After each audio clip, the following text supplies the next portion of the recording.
ஆம். நாங்கள் தீபாவளி கொண்டாடி 32 வருஷம் ஆகுதுங்க. கடைசி தீபாவளி வந்து 92ல் கொண்டாடினோங்க. அதுக்கப்புறம் கொண்டாடவே இல்லை. ஏன்னு தானே கேட்குறீங்க? அதாங்க 13 வயசில் பேய் பிடிச்சதுன்னு சொல்லியிருந்தோம்ல, அது 2020ல் தாங்க போச்சு. அதுக்கப்புறம் அப்படியே பழகி போச்சுன்னு வச்சுக்கோங்களேன். அதுக்கப்புறம் நாங்கள் தீபாவளியே கொண்டாடலை. ஆனால் இந்த பட்டாசெல்லாம் பார்க்கும்போது எனக்கு ஒன்று தோணுச்சுங்க. என்னதுன்னு தானே கேட்குறீங்க? தீபாவளி வந்தோடனே என்ன தோணும்? தீபாவளி தல தீபாவளின்னு தானே பாட போகிறீங்கன்னு கேட்குறீங்க. இல்லைங்க இல்லைங்க, அதை சொல்லலை.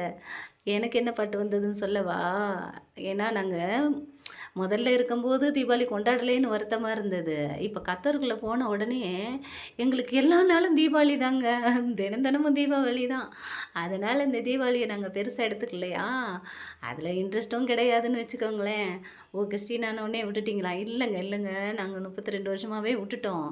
ஆனால் 2020ல் தான் ரட்சிக்கப்பட்டோமா. 2020க்கு அப்புறம் தான் ரட்சிக்கப்பட்டு இது பண்ணோம்.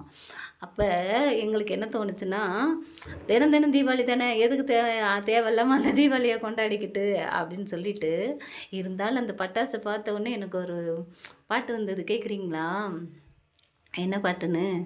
காணும் உலகம் காணாத பரலோகம் கண்முன்னே கண்டேனையா, காக்கும் தெய்வம் பூமிக்கு வருவதை கனவோடு கண்டேனையா, காணும் உலகம் காணாத பரலோகம் கண்முன்னே கண்டேனையா, காக்கும் தெய்வம் பூமிக்கு வருவதை கனவோடு கண்டேனையா, நம்மை காக்கும் தெய்வம் பூமிக்கு வருவதை கனவோடு கண்டேனையா, எக்கால தூதி சத்தம் ஏகப்பட்ட தூதர் கூட்டம், எக்கால தூதி சத்தம் ஏகப்பட்ட தூதர் கூட்டம் இறங்கி வர கண்டேன், வானத்து நட்சத்திரம் தீவட்டி போல மண் மீது விழக்கண்டேன், வானத்து நட்சத்திரம் தீவட்டி போல